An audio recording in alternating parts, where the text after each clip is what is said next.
አኩርፈህ ነው እንዴ? አባዬ እኔ በጣም ሰልችቶኛል። በገዛ ቤቴ እኮ እንደ ጥገኛ እየታየው ነው።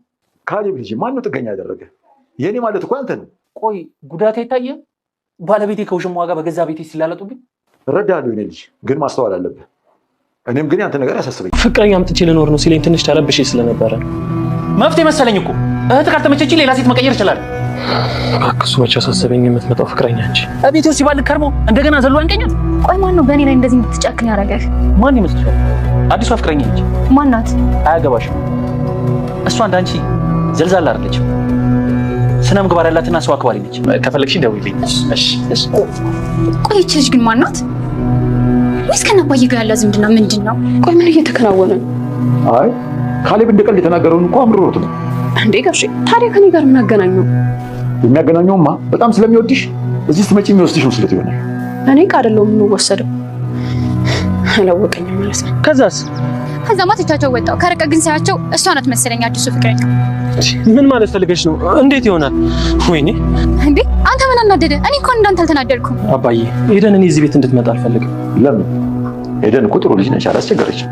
የእሷ እዚህ መመላለስ ለእኔ ሰላም አልሰጠኝም። ታዲያ እኔ ምን ላድርግልህ? አትምጪ ቢሏት የሆነ ቢከለክሏት። ቆይ አንተ ለምንሽ ነው ባሌ የምታማግጭው? ምን ሰጅነሽ? ኧረ ቲና ተረጋጊ። ቆይ እንደምታስቢው አይደለም። ከአንቺም ብሶ ተረጋጊ ታያለሽ እንዴ? ቆይ እንዴት ብታስቢው ነው? ስታስጣላ ንገራት። እኔ ኤደን ልክስክስ አይደለሁም። ባሏን መጠበቅ ትችላለች። እሺ አሁን ተረጋጊ፣ ግን እዛ ቤት እንዳትሄጂ። አሁን የሆነ እቅድ ማቀድ ይኖርብናል። ምን አይነት እቅድ? ገንዘብ የምናገኝበት መላ ነው። ቆይ እሱን በምን ልናገኝ እንችላለን? እሱን እኮ ነው ማሰብ ያለብን። በቃ አባዬ ድራሙ ለምን አይበቃም? ገና ደግሞ ምን ቀረ? ሁሉም ነገር አምጥቷል።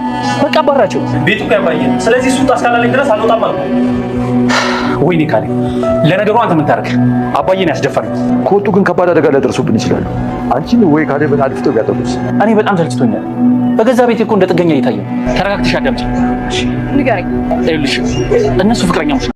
ካሌብ ዳኒና ቲናን ሁለተኛ እዚህ ቤት ማየት አልፈልግም፣ አስወጣልኝ እያለ ነበር ለአባቱ። እሳቸውም ከወጡ ሌላ ችግር ወይም ደግሞ ሌላ ተንኮል ሴራ አስበው በምን እንደሚያጠቁን አናቅምና እዚሁ ሆነን እንከታተላቸው፣ እባክህ ልጄ ትንሽ ታገስ እያሉ ነበር። ለራሱ ለዳኒም ቤት የለቀሁታ ከዚህ በኋላ አልታገስም እያለው ነበር። ዳኒም አንተ አይመለከትህም፣ አባዬ ውጣ እስካላለኝ ድረስ አልወጣም፣ ቤቱ ያባዬ ነው እያለ ነበር።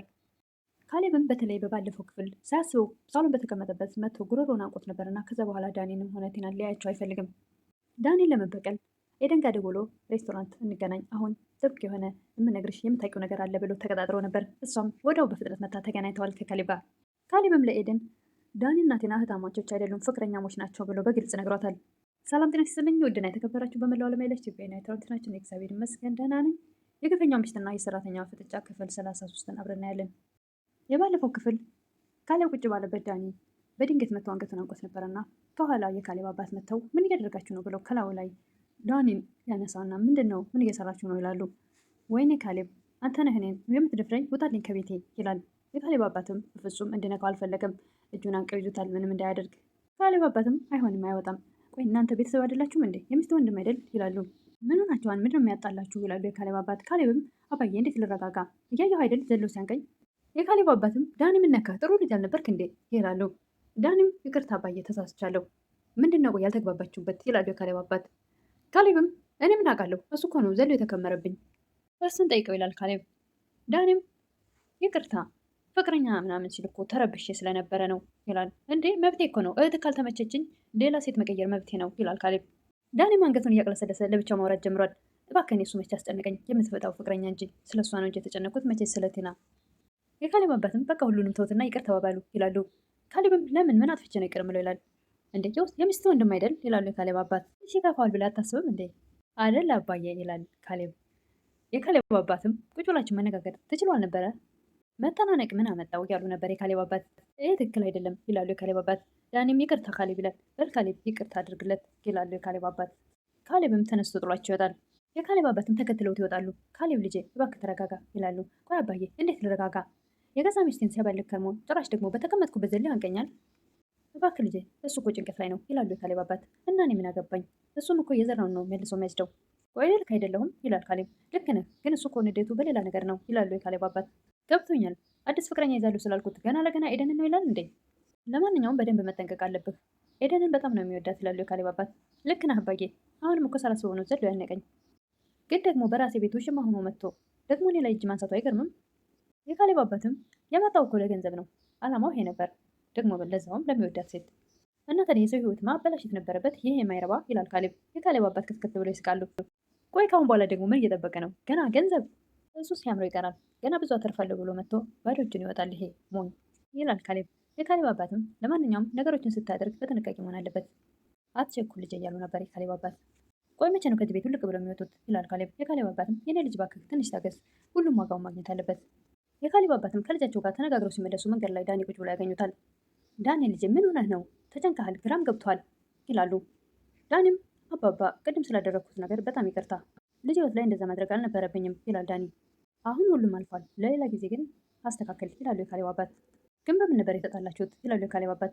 እሱ ከባድ ነገር ነው፣ ቅድም በተቀመጥንበት ካሌብ የተናገረው ነገር ከባድ ነበረ ይላል። ምንድነው ንግግሩ? ይላሉ የካሌብ አባት። ፍቅረኛ እመጣለሁ ሲል እኮ እኔ ኤደን መስሎኝ ነው ይላል ዳኒ። የካሌብ አባትም ዳኒ ስለመሰለህ ነገሮች ሁሉ ይሆናል ማለት አይደለም አባባ፣ ግን ኤደንን ማጣት አልፈልግም፣ በጣም ነው የምወዳት ይላል ዳኒ። የካሌብ አባትም ለምን ታጣታለህ? ግን አንተ አትዋሽ፣ ደግሞ መጥፎ ነገርም አትስራ፣ ኤደን ጥሩ ልጅ ነች ይላሉ የካሌብ አባት። አዎ ጥሩ ልጅ ማን ይጠላል? ከወደድካት ተጠንቀቅላት፣ የምትልን ሁሉ ስማት፣ በጊዜም ማግባት ይላሉ የካሌብ አባት።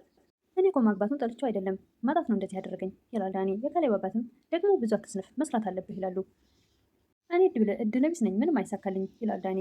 የካሌብ አባትም ለምንድን ነው እንደዚህ ተስፋ የምትቆርጠው? ገና ወጣት አይደለህ?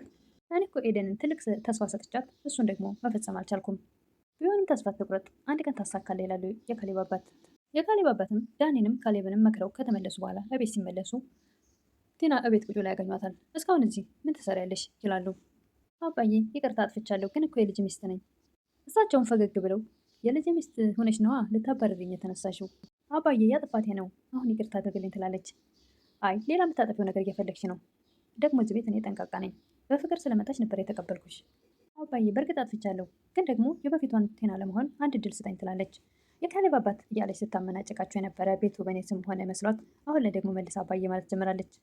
ካሌብም ከዋለበት ውሎ ይመጣና አባዬ ሰላም አልክ ይላል። እኔ ሰላም አልባልም ትላለች ቴና። ኧረ እባክሽ ቀልደኛ ነሽ ይላል። እባክህ ይቅርታ አድርግልኝ ትላለች። እሱም ተነስቶ ጥሏት ይሄዳል። የካሌብ አባትም ፈገግ ብለው እሺ የልጅ ሚስት የነበርሽው ይላሉ። እንደ አባዬ አሁንም እኮ ነኝ፣ እሱን አላውቅም፣ ግን ደግሞ ታምሜ የነበረ ሰዓት ትንሽ መልካም ነገር አድርገሻል ብዬ እሱን ስላሰብኩ ነው። ቲና ምንም የማያውቁ የመሰላት የካሌብ አባት እንደዛ ስታሰቃያቸው የነበረው አባዬ ያኔማ እኮ ሁሉ ነገር በፍቅር ነበረ፣ እኔም በደንብ ተንከባክቤህ ነበር ትላለች። የካሌብ አባትም አታስቢ፣ ሁሉኑ ነገር አስታውሼ በቅርቡ ማስታወስ ስለሚጀምር በደንብ ውለታሽን እከፍልሻለሁ ይላሉ። በአሁን ተነሽና ትሁትን አግዢ ይላሉ የካሌብ አባት። እንደ አባዬ ይህን ያክል በጣም አዝነብኛል ማለት ነው? እና ታዲያ ያደረግሽው ነገር ቀላል ነው እንዴ? ይላሉ የካሌብ አባት። ቲናም ቀጥ ብላ ወደ ኪችን ትሄዳለች። ትሁት ትላታለች። አቤት ምን ነበር ስትላት፣ እሷም ትሁት እባክሽ በእናትሽ ቢያንስ ሳናግርሽ በስርዓት መልሽልኝ። ትሁትም ኮስተር ብላ ልትጨቃጨቂ ነው እንደመጣሽው ትላለች። አይደለም ግን እርዳታሽን ፈልጌ ነው። የምን እርዳታ ነው? እኔ ምን ልደረስሽ እችላለሁ? ሻንጣሽን ከዚህ ቤት ማውጣት ነው? ግን ለምንድን ነው እንደዚህ ክፉ የሆንሽው? ትላለች ቲና ትሁትን። ትሁትም በጣም መልካም ሰው ስለሆንሽ ጥሩ ስራ ስለምትሰሪ ነዋ። ደግሞ እንደ መልካም ሰው ከኔ እርዳታ ትፈልጊያለሽ እንዴ? ትላለች ትሁት። አሁን በስርዓት ያወራሁሽ አይደል እንዴ? ትላለች ቲና። ትሁትም በጣም ብላ ቅጥቅጥ ብላ ስትስቅባት፣ በቃ ተይው ሁሉንም፣ አሁን ዛሬ እዚህ ቤት ምን ተፈጠረ? ትላለች። ትሁትም የማውቀው ነገር የለም፣ አሁን ጭቅጭቅ አልፈልግም፣ ይሄን ዕቃ አጠቢ ትላታለች ቲናን። አላጥብም ጥፍሬ ይበላሽብኛል ትላለች ቲና። ትሁትም ኧረ እባክሽ ለአባዬ ሂጅ እነግረዋለሁ፣ ነይ በቃ ተመለሽ አጥባለሁ። ወይኔ ቲና የእናንተ መጫወቻ አልሆን። ዳንም ከዛ ቤት አልወጣም ብሎ ሙጭጭ አለው። አሁንም ወደ ቤት ተመልሶ መጥቶ አባዬ ግን ጨከንክብኝ፣ ትንሽ ብር አሰጠኝም? ካሌብ አባትም እንዴ ልጄ ሰጠው እኮ አላመንክም እንዴ ይላሉ። የቱ 10 ብሩ ይላል ዳኒ። የደረሰ እሱ አይደል 4 ሚሊዮንም እኮ ደርሶ ቢሆን ተወስዶ ነበር። እሱማ ወስዶ ነበር ይላል ዳኒ። እኮ ምን ከዚህ በኋላ ገንዘብ የለም ሰርተ ተለወጥ ይላሉ የካሌብ አባት። እሱም ብድግ ብሎ ተነስቶ ይወጣል በብስጭት። ቲና ካሌብ ወዳለበት ወደ መኝታ ቤት ሄዳ እኔ ላለማየት ነው አይደል እንደዚህ የምትሆነው ትላለች። አዎ አንቺ ላለማየት ነው፣ በጣም ነው ያስጠላሽኝ። በፊት እኮ አፍቅረኸኝ አብረኝ ተተኛ ነበር፣ አሁን ግን ለምን እንደምታንቋሽሽኝ ትላለች ቲና። ቲናም ወደ አልጋው ጠጋ ማለት ትፈልጋለች። ወዴት ነው? በዛው ላይ ሶፋች ላይ ተኝ ይላል ካሌብ። ቆይ ማን ነው እንደዚህ በእኔ ላይ እንድትጨክን ያደረገህ? ትላለች ቲና። አዲሷ ፍቅረኛ አይነት ማነች? ትላለች ቲና። ስለሱ አይመለከተችም፣ እሷ እንዳንቺ ዘልዛላ አይደለችም። ጥሩ ስራ ምግባር ያላትና ሰው አክባሪ ልጅ ነች። አሁን ውጭልኝ ከክላስ እኔ ልተኛበት። ካሌብ እንደዚህ አትናገር፣ በኋላ ይጸጽታል ትላለች ቲና። ኧረ እባክሽ ከአንቺም ብሰው። ኤደንም ወደ ካሌብ አባት ስልክ ትደውላለች። ነይ አዎ እቤት ነኝ እጠብቅሻለሁ ይላሉ የካሌብ አባት። ኤደን ወደ እነ ካሌብ ቤት መታ በር ስታንኳኳ የከፈተችው ቲና ነበረች። ቲናዬ ደህና ነሽ ትላለች። ደህና ነኝ፣ ወይ ግን እዚህ ቤት መመላለስ አላበዛሽም? ትላለች ቲና። ኤደንም ምን ነው ችግር አለ? ይህን እየተነጋገሩ ካሌብ ከጀርባቸው ይመጣል። ካሌብን ስታይ ምቅር ብላ ትሄዳለች። ቲና ቆይ ምን ሆና ነው ትላለች። ታያት እባክሽ እሷን ወደ ቤት እየገባች ነው? አዎ አባባ ጋር ልገባ ነው ትላለች። እሺ ግቢ ይላል ካሌብ። ካሌብም ሰላምታ ከተሰጣጡ በኋላ ከፈለግሽኝ ደውይልኝ በቃ ግቢ ብሎ ወደ ውጭ ይወጣል። ቲናም በበኩሏ ቆይ ግን ይቺ ልጅ ማናት? ወይስ ደግሞ ከአባዬ ጋር ያለ ዝምድና ምንድን ነው? ጅማ የካሌብ ፍቅረኛ መሆን አለባት። ይህን ደግሞ የምታውቀው ትሁት ናት። እሷ ደግሞ ክፉ ናት፣ ለእኔ አትነግረኝም ትላለች ቲና።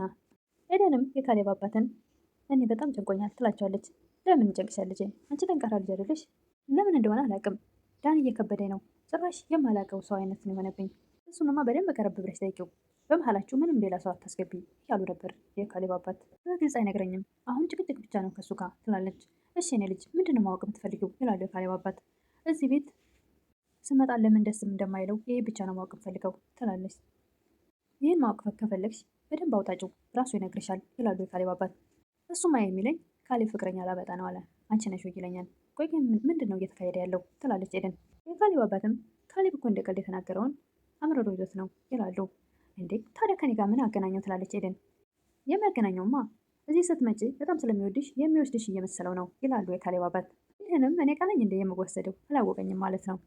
ካሌብም ለኤደን እዛ ቤት ወንድም መስሎ ገብቶ ምን ሲያደርግ እንደነበረ ሁሉንም ነገር ከነገራት እንግዲህ ኤደንም ዳኒን ትታ ወደ ካሌብ ትመለሳለች ይመስለኛል። እንግዲህ ለምታበረታቱኝ እህቶቼ ምስጋና ከልብ ነው። ለዛሬ የቀረብኩት የግፈኛ ሚስትና የሰራተኛ ፍጥጫ ይህን ይመስል ነበረ። አዲስ የሆናችሁ ደግሞ ሰብስክራይብ እያደረጋችሁ አበረታቱኝ እላለሁ። አመሰግናለሁ።